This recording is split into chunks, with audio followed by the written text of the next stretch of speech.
go to the filters menu and blur and radial blur.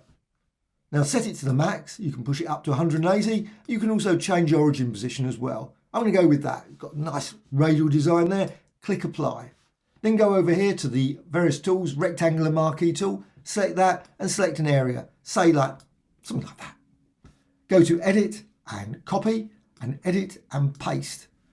Select and deselect. So now you've got this layer. Now you can position it. I'm going to position it in the center. I'm just going to resize a bit. I want a fairly small design. I don't want it too big.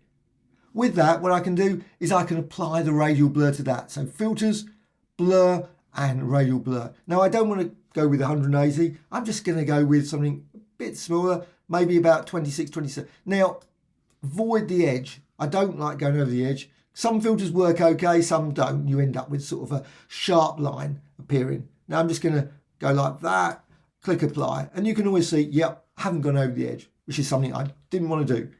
Filters, and then distort and deform.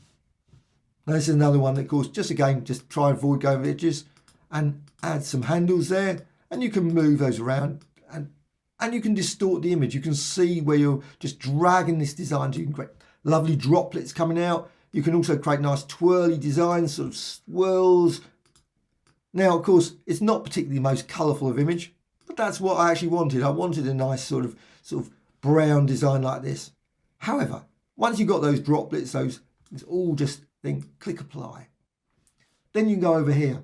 It's a layer, it's just a standard layer. Just go to effects, and then you can see here you've got 3D. So click 3D, and you've got a lovely design straight away. You can see that. Beautiful. I think that's so. And again, you can extend that out, push that maybe to, well, you can go beyond that. You can say 200. Let's go for 200. So 200. They might actually let me have 200. Obviously said, no, that's not. Right, so you've got that design there.